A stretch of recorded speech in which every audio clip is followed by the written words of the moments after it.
Hey there, friend. Before you close your eyes and drift off to the soothing hum of your fan, let me warn you, tonight, you're going to sleep, but not the way you're used to. There's no memory foam here, no lavender spray, no ambient playlist, looping gently in the background. Tonight you're going back to the 1300s. And sleep, in the 14th century, was an entirely different beast. You're not going to lie down. You're not going to stretch out. And you are most certainly not alone in bed. Nope, you're perched on the edge of what someone back then had the nerve to call a bed. A sagging wooden platform, strung with ropes that creak under your weight, and covered with a straw-stuffed mattress that smells faintly like moldy hay and something else. Something alive. Probably crawling. Welcome. You look great, by the way. Very medieval chic in your scratchy second-best tunic that still smells like boiled cabbage and smoke because no one undresses for bed. You sleep in what you wore. Convenient, isn't it? The room is dim. The fire in the hearth is nothing more than a few glowing embers, blinking like tired eyes in the corner. The ceiling is low. You could sit up fast and end your night with a head injury. There are no windows, not in the way you know them. Just slats of wood, slightly ajar where the wind sneaks in like a cold finger. And around you, biddies breathing, snoring, twitching. You've got a bedmate, maybe two. Maybe your cousin. Maybe someone's apprentice who needed a place to sleep because the bridge washed out. They've already dozed off, head lolling forward in that signature medieval half-sit, half-slump. You're doing the same, or trying to. Your back aches, your neck's beginning to hum, and your entire body is curled up like you're trying to impersonate a question mark. Because here's the thing, you don't lie flat, not here, not now, not unless you're dead. See, in this time people believe strange things, or at least, they sound strange to you.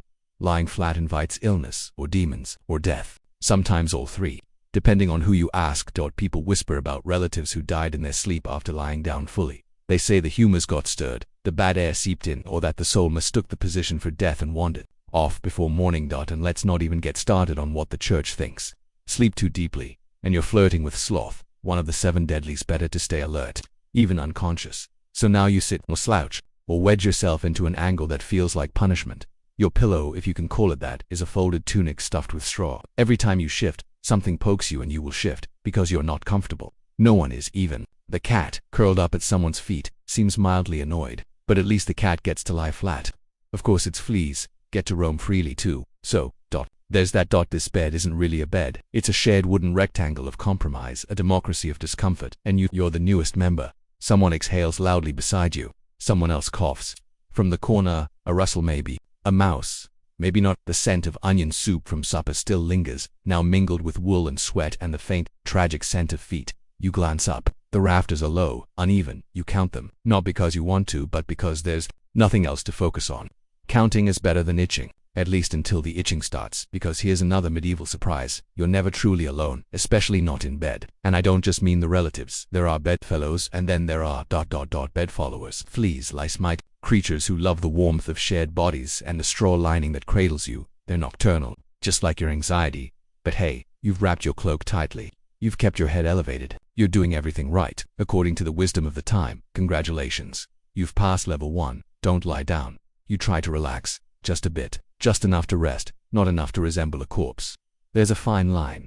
Your eyelids grow heavy, but your spine protests. Too upright and your ribs ache, too low and you're tempting fate, or at least a demon, who may or may not be the one snoring loudly behind you. The fire cracks one last time, then goes quiet. The room dips into that hush only old buildings know. Weighty silence with a heartbeat, and you wonder, how did anyone sleep like this? But then you remember. They did because they had to, not for rest, not for dreams, but for survival. And so here you are, wrapped in a too small wool blanket, neck at a medically questionable angle, sharing body heat with 3 humans, a cat, and possibly a mouse. Eyes open, then shut, then open again. The wind outside shifts, the shutters rattle. You tighten your blanket, shift your weight, and let yourself sink not into the mattress, not into comfort, but into acceptance, because in the 1300s sleep isn't a luxury, it's a negotiation, and you're just trying to make it to morning, upright. Your neck is humming, not loudly, just that dull, familiar ache that whispers you've been holding your head at a weird angle for too long. You reach up to adjust the cloth beneath a taballed-up tunic that's halfway unraveling. It slips a little as you move. You try to bunch it tighter, then wedge it back into place against the wooden headboard. It's not a pillow, not really, but it's what you've got. Welcome to the 1300s, where pillows are suspicious, comfort is questionable, and a well-positioned lump of fabric might be the only thing standing between you and a week of neck spasms. Let's talk about pillows, or, more accurately, the things people called pillows in this time, because you're not laying your head on a down-filled cloud with goose feather magic and embroidered pillowcases. You're propped on a rolled-up cloak, or maybe a bundle of rags tied with string. Or if you're particularly unlucky, a carved block of wood. Yes, wood. Some monks slept with their heads resting on hardwood wedges on purpose, not because they had no better option, but because softness invited temptation. A soft pillow, after all, made the body too relaxed, and a relaxed body let the devil wander in. Even among common folk, pillows were not guaranteed. They weren't seen as necessities. They were symbols of status, of sloth, of spiritual vulnerability. Some believed that resting your head too gently led to laziness. That softness in bed translated to softness in character. That indulgence in sleep weakened not just the body but the soul. Children were told, hard beds make holy minds, and you were expected to take that to heart, quite literally so. Instead of feather-stuffed dreams, you get practicality. A tunic that doubles as neck support, a cloak that folds into a half-decent prop, a sack of oats, if you're feeling bold, and for some, nothing at all. Just lean back against the wall or slump forward in a huddled curl. Gravity does the rest. Eventually you adjust again. The straw in the mattress shifts beneath you. Something sharp jabs you just below the shoulder blade. You ignore it. You've gotten good at that. The cloth pillow behind your head smells faintly of lanolin and smoke. It's stiff in the middle and frayed at the edges. You think you can feel a seam pressing into your skull, but you're not complaining, because even a slightly elevated head is a victory in this time. Why? Because lying flat, as you've learned, is dangerous, and pillows such as they are serve as posture enforcers, not comfort accessories. There's a kind of strategic layering involved. First, the base, a folded blanket maybe, then a tunic rolled tight, then your hood pulled up for padding, then your head not too heavy, not too far back, just enough tilt to keep the humus flowing and your lungs open. You look like a pile of laundry with a face, but you're surviving. That's what matters. Now, if you lived in a noble house, things might be different. They had pillows, real ones, some embroidered, some filled with down or wool, some perfumed with dried herbs to ward off pests and evil thoughts. They even had bed bolsters, long cushions placed behind the back to keep the body elevated while sleeping upright. Some of them were adjustable with ties or slats. A kind of medieval recliner, if you will, but still angled. Always angled, because even the wealthy didn't lie fully flat. They had luxury, yes, but not trust. Of course, feathers were valuable. Feather beds were passed down in wills. They were collateral for loans, and sometimes stolen. One family feud started over a disputed goose-down mattress, which allegedly contained more wealth than the pig cart. Feathers meant comfort. Comfort meant status, and status came with judgment, because if your pillow was too soft, people asked questions, uncomfortable ones. Some devout households went the other direction.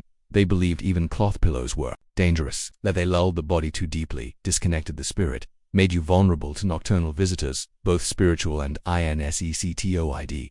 So they got creative, leaning against the headboard with a wooden staff braced under one arm, sleeping with a stone under the pillow to remind themselves not to enjoy it, filling their cushion with nettles or dried beans. A natural massage, if you're into that sort of thing. One chronicler even noted a woman who sewed fish bones into her bolster to prevent sinful dreams. Sleep, in other words, was not supposed to feel good. It was supposed to feel deserved. You sigh, adjusting again. The cloth bundle behind your head has started to slide. You reach up, push it back into place, then settle in, chin down, eyes half shut, neck at an angle that screams chiropractor in modern times. It's not comfortable, but it's correct by 14th century standards. Your feet are still cold, your shoulders ache, and the only part of you truly supported is your upper spine, thanks to a tunic stuffed into the right shape by blind luck and desperation. But hey, you've done it. You've achieved medieval sleep posture, slightly upright, marginally supported, spiritually cautious. You're practically a role model. Somewhere across the room, someone mutters in their sleep, a sentence half-formed, something about soup and socks. You pretend not to hear it. A gust of wind rattles the shutters. You flinch, then settle again, and you wonder, just for a moment, what would it feel like to lie back fully, to let your head sink into something soft, to sprawl, to sigh, to stop guarding yourself. But then you remember, that's how the dead sleep, and you're not ready for that, not yet. The sky is boiling gray again, and the wind carries the scent of more snow. The group's been moving since before dawn, and your legs are threatening mutiny. Every rock looks like a place to stop, but none offer real shelter, just cracks in the cold. Until someone nearly disappears into one. A boy, too fast, too curious, steps wrong and slips. His shout echoes oddly, not from the cliffside, but from beneath it. You rush to the spot. There's a fissure in the limestone, wide enough for a person to pass through sideways. Barely. When the wind dies down, you can hear something from inside. Not water. Not animals. Nothing. That strange, still silence again, the kind that presses at your ears and makes your skin itch. Which, of course, means, go in. You enter carefully. The stone narrows at first, forcing you to stoop, but soon opens into a wide chamber. Others follow. Torches are lit. Shadows leap across the walls in strange, frantic patterns. The air is warmer inside.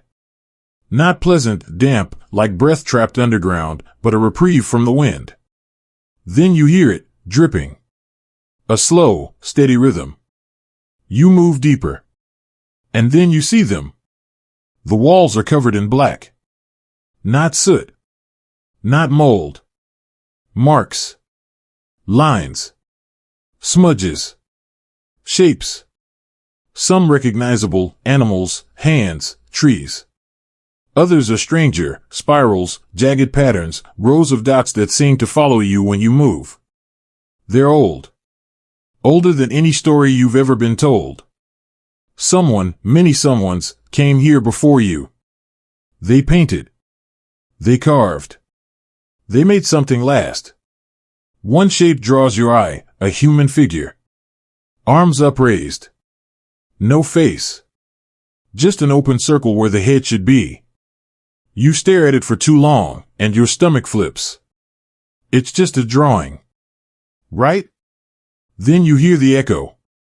Not yours. It comes from deeper in the cave. Not a growl. Not a word. Just a soft, distant hum. You freeze. So does everyone else. You strain your ears, but it's gone. You try to laugh. Shrug it off. Blame the acoustics. The cave is tricking your senses, like caves love to do. But part of you remembers every campfire story you haven't heard, because no one dares to tell them. The boy who slipped in now stands very still. His eyes are wide. You ask what's wrong, but he just points to the floor. There's another handprint. Smaller than his. Fresh. No pigment. Just a damp impression of fingers in the dirt. Like someone pressed down recently. There's no one else here. At least, no one you see. You gather the group quickly. Even the elders look uneasy. One of them scratches a symbol into the stone with a flint, like marking territory. Or asking permission. You're not sure which. Before you leave, you glance back at the figure on the wall. The faceless one. And you swear it's closer to the torchlight than before. Later, back in the cold, someone finally speaks. We don't return there. Just that. No explanation. And here's a real mystery. Some Neanderthal caves have markings too deep to be practical. Too hidden. Too strange. Were they rituals? Warnings? Stories? Or just art for the sake of not being forgotten? You don't know. But tonight, when you lie under your fur, you think of that handprint. That figure.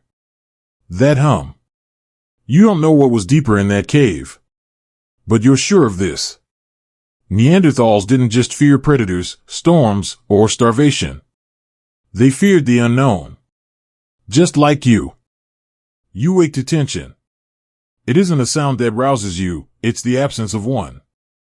No crackling fire, no quiet rustle of movement. Just stillness, heavy and expectant, like the world has hit pause and is waiting to see what happens next. You open your eyes slowly. Everyone is awake, but no one is speaking.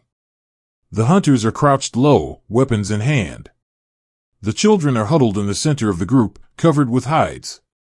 Even the elder with the broken nose is alert, jaw clenched, flint blade resting across his knee. Something is wrong. Then you see it, just beyond the trees, half shrouded in mist and morning light. People. Not yours. Another band. 5, no, 6 of them, moving quietly across the ridge above your camp. They're not hiding, not running. But they're not smiling either. Their furs are rougher. Their faces harder. One carries a spear that looks like it's seen more blood than peace. For a moment, no one moves. You know enough to understand what's happening. This isn't an attack. Yet. It's a test. They're seeing if you're weak. Seeing if you're worth challenging or worth avoiding. No one's drawn blood, but the balance here is as thin as bark. You shift slightly, hand drifting toward your own spear. Not to throw. Just to have. To show them you're not prey. Everyone else does the same. You're all mirrors, waiting to see who blinks first. And just like that, the moment passes. The group on the ridge moves on, slipping between trees like smoke. No words exchanged. No gestures. Just a mutual, silent agreement, not today. You let out the breath you didn't know you were holding. Back in the camp, the tension doesn't fade, it just settles, like dust. The fire is rebuilt slowly. No one laughs. No one jokes. The children are quieter than usual. Everyone moves with a new edge of caution. You've heard of these tribes. Some of them are just like yours, cold, hungry, tired, doing what they must. But others? Others are desperate. Or worse, comfortable. And the comfortable ones don't share. They take. The elders huddle around the fire and exchange low grunts and glances. You know the look. It means one thing: move again. Find a new place. Keep ahead of the shadow. But before that can happen, you're assigned a different task: guard duty. It's your first time. You don't argue. You just take the bone-tipped spear handed to you, wrap yourself tighter in furs, and climb the ridge to watch. From up here, the valley looks peaceful. But you know better now. Peace, in this world, is just the space between threats. You settle into a crouch and let your eyes scan the horizon. Every rustle in the bushes, every snapping branch, it all means something now. You're no longer a quiet mouth hoping for meat. You're part of the line that keeps the tribe from becoming a story told in bones. Historians still debate whether Neanderthals had organized conflict. Did they wage war? Did they raid? Or did they just vanish into the cold, one by one? From your perch on the ridge, you wonder if that distinction matters. If a spear in the dark feels different depending on whether it came from survival or spite. The sun climbs higher. The light makes the trees glitter, but it doesn't warm anything. Below, the group begins to pack again. Hides rolled, tools bundled. You'll be moving within the hour. And maybe that's what being Neanderthal is: motion. Always between hunger and hope, fire and frost, strangers and home. You don't see the other tribe again. But you'll remember the shape of them on the ridge, the silence that weighed down your camp, the look in their eyes that said, "We see you, but we don't trust you." You stay at your post until the last of the group is ready to leave. Then you climb down, rejoin the others, and walk. Not away from danger, just ahead of it, for one more day. The wind starts talking just after midday. At first, it's just a whisper, a chill that snakes down the back of your neck and makes you pull your fur tighter. But soon, the whisper becomes a growl. Then a howl. Then something worse. Snow. Not gentle flakes drifting from the sky like in those romantic paintings people in the future will make. No. This snow attacks. It comes sideways, sharp-edged, stinging your face, biting through every layer like it knows exactly where you're weakest. You can barely see the person walking ahead of you.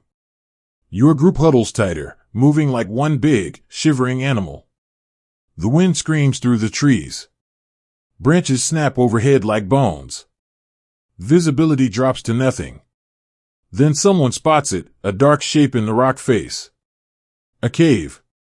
Not big. Not deep. But it's something. You don't vote. You don't discuss. You move. One by one, everyone ducks inside, out of the wind. You're among the last.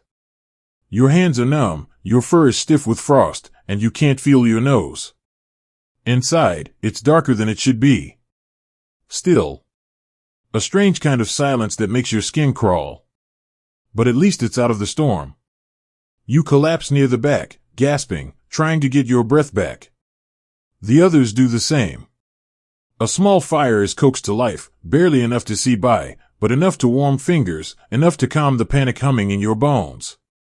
And that's when you notice it. The marks. Scratched into the stone walls. Not recent.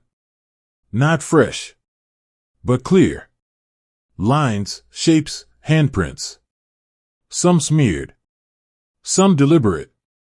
And some that make your chest tighten in a way you can't explain. Someone lived here. Before you. They left a record. Not words. Not stories. But signs. Like they were saying, we were here too. We tried. We endured. You crawl closer, run your fingers over the grooves. One set of handprints is much smaller than yours. A child. Another figure, a bison, maybe? Or a rhino. It's hard to tell. The edges are worn by time. But the meaning remains. This was their shelter. And now, for tonight, it's yours. A hush falls over the group. Not fear. Not awe. Something softer. The fire crackles, casting shadows that bring the cave paintings to life. The animals seem to move. The hands seem to reach. You feel like you're being watched, but not in a threatening way. Just remembered. You settle in near the wall, eyes fixed on the art. You wonder who made it. What happened to them? If they froze here, same as you almost did. Or if they moved on. Survived. Became someone's ancestor.